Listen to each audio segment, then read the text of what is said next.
नमस्ते बच्चों, विज्ञान के सेशन में आप लोगों का स्वागत है। आज विद्यालय की तरफ से मैं ऋचा सेठ, आपकी साइंस की टीचर, ये सेशंस ले रहे हैं हम। बच्चों, जैसा आप लोग देख रहे होंगे, आज से हम लोग एक नया चैप्टर स्टार्ट करने जा रहे हैं। वो है कुछ प्राकृतिक परिघटनाएं। हमारे जो अगर हम देखें, हमारी प्रकृति में बहुत प्रकार की घटनाएं होती हैं। भूकंप आना है, बिजली कड़कनी है, आंधी तूफान आना है, साइक्लोन्स आने हैं, वॉल्केनोस फटते हैं। तो अगर हम ये देखें, यह हमारी सारी एक नेचुरल, हमारी जो जिसको हम हिंदी में प्राकृतिक बोलते हैं, ये परिघटनाएं होती हैं। और पहले अगर जब तक हमारे पास इस साइंस का, विज्ञान की नॉलेज नहीं थी, तो हमें यह लगता था कि शायद हम जिस भगवान को मानते हैं वो हमारे ऊपर रुष्ट हैं, वो कुछ ऐसी हमसे कोई गलती हुई है जिसके कारण ये घटनाएं हो रही हैं। लेकिन जैसे जैसे साइंस में प्रोग्रेस हुआ, हमारे साइंटिस्ट ने उनके पीछे की थ्योरीज को निकाला, उनको साइंटिफिक वे में समझाया, तो ये लगा कि ये कुछ ऐसा एक नेचर में चेंज होता है जिसके कारण इस प्रकार की घटनाएं होती हैं। तो इनको और डिटेल में समझने के लिए हम ये चैप्टर को समझेंगे, और इसके लिए हम सबसे पहले अपनी बुक खोलते हैं। तो चलिए खोलते हैं अपनी बुक।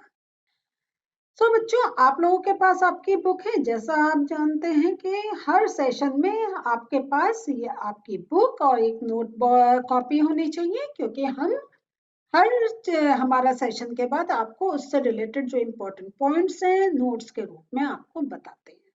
तो यहाँ पे आप देखिए, हमारा एक और चैप्टर स्टार्ट हो रहा है और हम लोग धीरे धीरे अपना सिलेबस भी एंड करने जा रहे हैं। और इसमें हम बात करते हैं कुछ प्राकृतिक परिघटनाओं के बारे में। तो जैसा आप लोगों ने पहले भी क्लासेस में पढ़ा हुआ है कि हमने तूफान की, चक्रवात की, जिसको साइक्लोन बोलते हैं, इनके बारे में हमने पढ़ा था।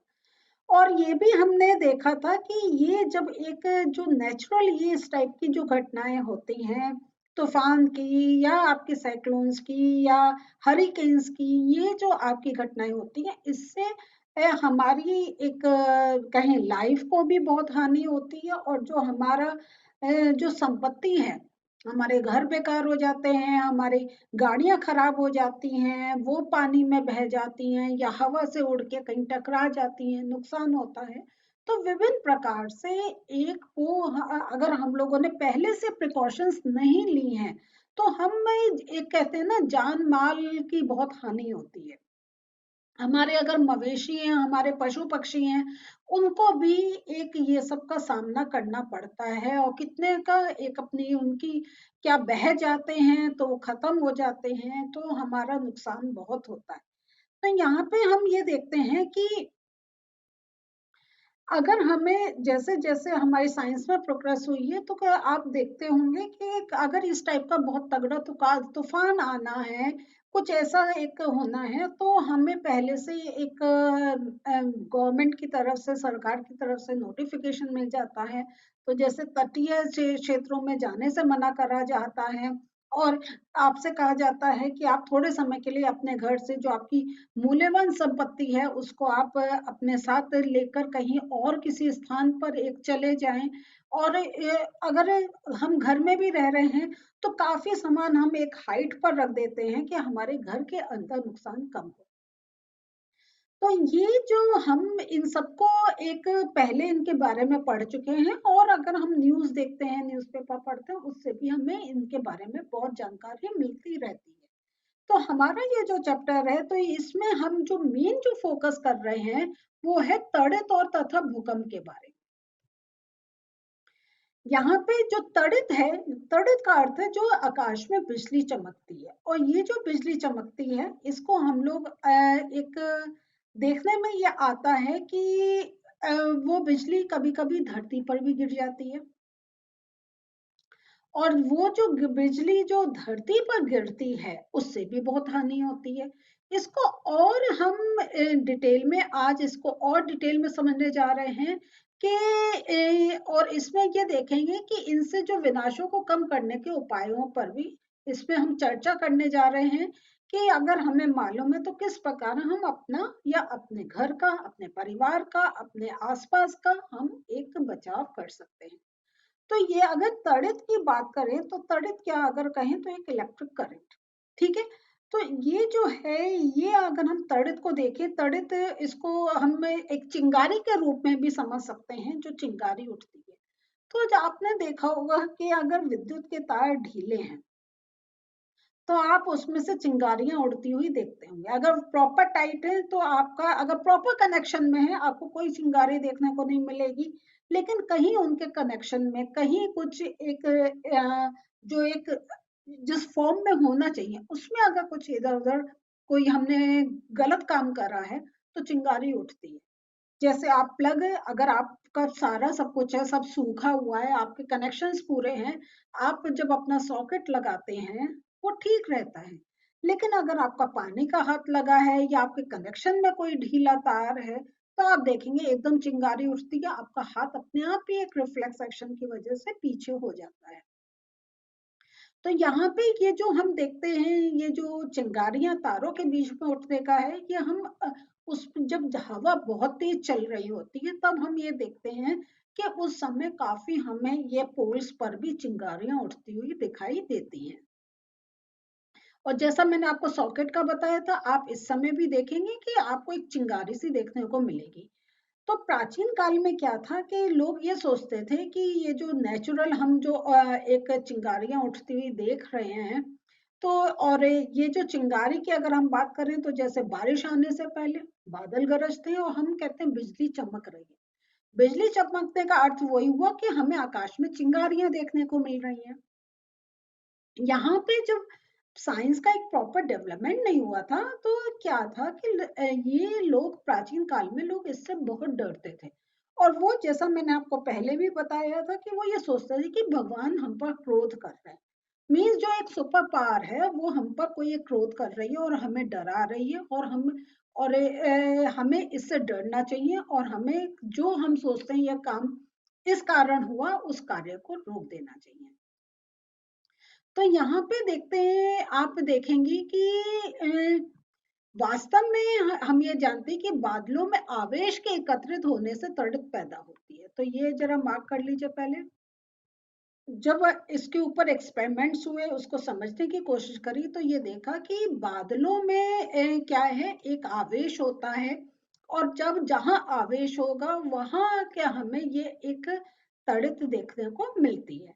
तो हमें तड़ित से डरना नहीं चाहिए, और लेकिन क्या है कि ये जो घातक चिंगारियों से अपने को हमें एक बचाव करना चाहिए और पूरी एक सावधानियां उससे रिलेटेड लेनी चाहिए।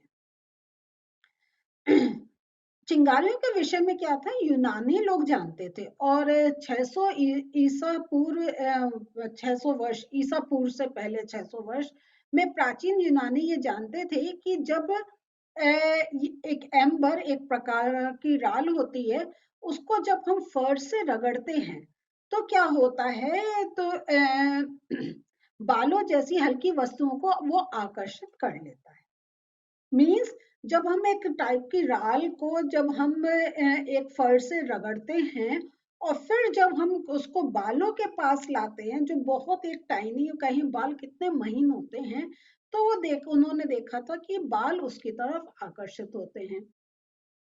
और ये आपने अनुभव भी करा होगा कि जब आप ऊनी अपना या पॉलिस्टर का जब कोई एक कपड़ा आप अपने एक चेंज करते हैं या पहनते हैं, तो आपको उसमें से जब आप ये कार्य करते हैं तो आपको दो तीन टाइप की चीजें देखने को मिलती होंगी। या तो आपके बाल खड़े हो गए, या आपको चटर पटर से एक आवाज सुनाई देती होगी, और इवन आपको ये जब अगर आप अंधेरे में देखेंगे तो आपको उसमें से एक चिंगारी सी भी निकलती दिखाई देती है। ये सब क्या है, ये सब चीजें क्या है, जब हमारे बॉडी से रगड़ के वो जब अलग हो रही हैं तो वो क्या होता है, वो चार्ज हो जाती है, उन पे एक आवेश आ जाता है, और उस आवेश के कारण हमें या तो अपने बाल खड़े हुए दिखाई देते हैं, या हमें एक ये देखिए चट चट जैसी ध्वनि सुनने को मिलती है, या हमें कभी कभी एक चिंगारी भी देखने को मिल जाती है।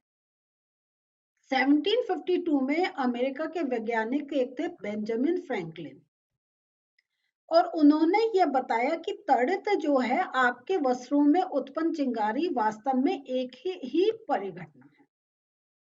जो आपका जैसे जब आप उतार रहे हैं, जो आपको एक कुछ अलग सी गतिविधि दिखाई दे रही है, चाहे कोई साउंड सुनाई दे रही है या आपको एक चिंगारी सी मिल रही है, और जो एक नेचुरल वे में जो हम चिंगारी देख रहे हैं आसमान में, ये एक टाइप की सेम ही परिघटनाएं, मेन उनके पीछे वो किस कारण हो रही है वो काफी कुछ सेम होता है। और ये इन्होंने एक चीज ये बोली, लेकिन उसको प्रूव करने में क्या हुआ, 200 वर्ष लग गए।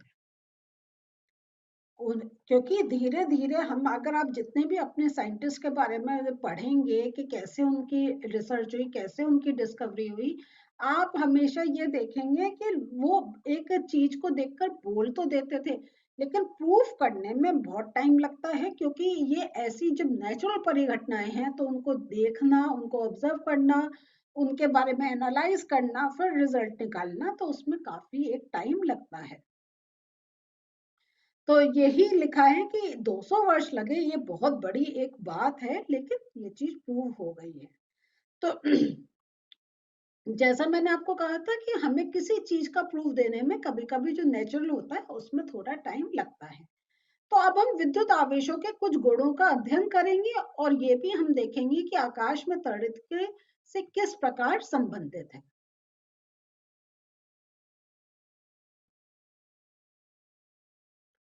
तो इसको समझने के लिए आपसे कह रहे हैं कि आप ना एक देख खेल खेला होगा कि आप स्केल को अपने ना सूखे बालों में, तेल लगे नहीं, बिल्कुल जो वैसे आपके धोने के बाद जैसे बाल होते हैं, उस पर जब आप अपना एक स्केल चलाते हैं और छोटे छोटे आप कागज के टुकड़ों के पास लाते हैं, तो आप देखेंगे कि कागज के टुकड़े स्केल पर चिपक जाते हैं। आपने करा है कभी? नहीं करा है तो अब करके देखिएगा। आप स्केल अपना चलाइए सिर पे कई बार, और फिर आप कागज के पास लेकर आए तो आप कागज के टुकड़े उधर अट्रैक्ट होंगे। अगर आप बिना चलाए सिर्फ पहले स्केल को रखें तो आप देखेंगे कागज के टुकड़े ऊपर नहीं आ रहे हैं। थोड़ा सा हमें पास में, मीन्स अगर कागज का टुकड़ा ये है तो करीब यहाँ करीब स्केल आपको रखना पड़ेगा, तब अट्रैक्शन, ये नहीं बहुत ज्यादा डिस्टेंस, क्योंकि ये हम बहुत एक टेम्परेरी है, लेकिन आपने ये देखा हो। तो ऐसा क्यों होता है कि जब हम रगड़ लगाते हैं तभी कागज के टुकड़े जो हैं वो स्केल की तरफ अट्रैक्ट होते हैं, अगर हम रगड़ नहीं लगाते हैं तो कागज के टुकड़े अट्रैक्ट नहीं होते हैं। तो ये है कि जब हम कोई चीज को, दो चीज को रगड़ते हैं तभी उस पर एक आवेश आता है। यहाँ पे आपसे कई क्रियाकलाप कह रहे हैं कि आप एक खाली रिफिल लीजिए और इसको पॉलिथीन के टुकड़ों से रगड़कर कागज के छोटे छोटे टुकड़ों के समीप लाइए। और इतना आपको ध्यान रखना है कि जो रगड़ा गया सिरा है वो आपके हाथों अथवा किसी धातु की वस्तु से ना छू। तो इसका ये चीज है कि देखिए, ये अगर मैं अपने पेन से दिखा रही हूँ, अगर मैंने ये वाली साइड को अपने सिर पर करा है तो मुझे यही वाली साइड को डायरेक्ट उस कागज के पीस के पास लेकर जाना है, ये नहीं मैं उसे टर्न कर दूं। तो ये एक ध्यान रखता है, इसलिए आपसे स्केल का कहते हैं कि आपको पता चल जाता है कौन सा सीधा है कौन सा उल्टा, तो वो एक आपके पहचान में आता है। तो ये एक हमें ध्यान रखने की बात है। और इस क्रियाकलाप को उन्होंने कहा छोटी छोटी सूखी पत्तियों, भूसे और सरसों के दानों के साथ दोहराइए और आप इन प्रेक्षण को नोट करिए। तो यहाँ पे देखिए ये आपको दे रखा है, तो जैसे हम देखते हैं रिफिल पॉलिथीन या ऊनी वस्त्र के साथ जब हम रगड़ते हैं तो हम देखते हैं कागज के टुकड़े आकर्षित हो जाते हैं। तो जब कागज के टुकड़े आकर्षित हो जाएंगे हम कहेंगे वो आवेशित। ऐसी ही गुब्बारा को अगर हम ऊनी वस्त्र से रगड़ें या शुष्क बाल से, तब हम देखेंगे कि वो भी कागज के टुकड़ों को आकर्षित कर लेता है, इसका मतलब वो भी आवेशित होता है। स्टील का चम्मच का जब हम देखेंगे तो हम देखेंगे कागज के टुकड़ों को को आकर्षित नहीं कर पा रहा है, इसका मतलब वो आवेशित नहीं हो रहा है। तो हम इस प्रकार जो हमारे एक्सपेरिमेंट्स हैं, तो बच्चों इस प्रकार जो हमारे एक्सपेरिमेंट्स होते हैं उससे हम ये देखते हैं कि काफी हमारी ऐसी वस्तुएं हैं जब वो किसी एक पर्टिकुलर किसी एक चीज के साथ रगड़ खाती हैं तो उन पर एक आवेश आ जाता है, और जब वो आवेश आ जाता है उस कारण वो एक वो जो है दूसरी चीजों को, जो बहुत टाइनी चीजें हैं उनको वो अट्रैक्ट कर पाती हैं। ऐसे ही गुब्बारे का बताएं कि अगर हमें जैसे डेकोरेशन के लिए हम दीवार पे चिपकाते हैं, तो अक्सर आपने जरूर करा होगा, नहीं करा तो करके देखिएगा कि बर्थडे बर्थडे पर जब हम लोग अपना घर सजाते हैं, तो आप गुब्बारे को अपने सिर से खूब एक उसको रब करें और आप दीवार पे रखिए, वो उस पर अटैच हो जाता है। तो इस प्रकार हम देखते हैं ये, और वैसे नहीं होता है, तो ये एक उसके अंदर एक आवेश आता है, और आवेश के कारण एक चीज दूसरे से अट्रैक्ट होती है। और ये इसी को हम आगे और जो हमारे अभी तो ये हमने चैप्टर स्टार्ट करा, इसको और डिटेल में समझेंगे आने वाले सेशंस में। आज जो पढ़ा है इसके नोट, छोटा सा एक नोट देख लेते हैं। तो बच्चों, तड़ित बादलों में आवेशों को एकत्रित होने से तड़ित पैदा होती है। तड़ित एक विशाल स्तर की विद्युत चिंगारी है। तो जो तड़ित है वो विद्युत चिंगारी होती है, इसको याद रखिएगा। तो आज बच्चों हम लोगों ने चैप्टर का इंट्रोडक्शन भी लिया, लेकिन उसके साथ साथ काफी चीजें समझी कि ये कैसे जब दो चीजें आपस में रगड़ खाती हैं तो उनमें एक आवेश क्रिएट होता है, और उस आवेश की वजह से हमें या तो कोई साउंड दिखाई देती है, या लाइट दिखाई देती है, या हमें कहीं कुछ एक अट्रैक्शन सा दिखाई देता है कि उससे चीजें चिपक जाती हैं। यही यहाँ इसी को हम आगे, और तड़ित का कैसे क्या फंक्शन होता है, कैसे वो एक उत्पन्न होती है, इसको और डिटेल में हम आने वाले सेशंस में समझते जाएंगे। मिलते हैं नेक्स्ट सेशन में। बाय।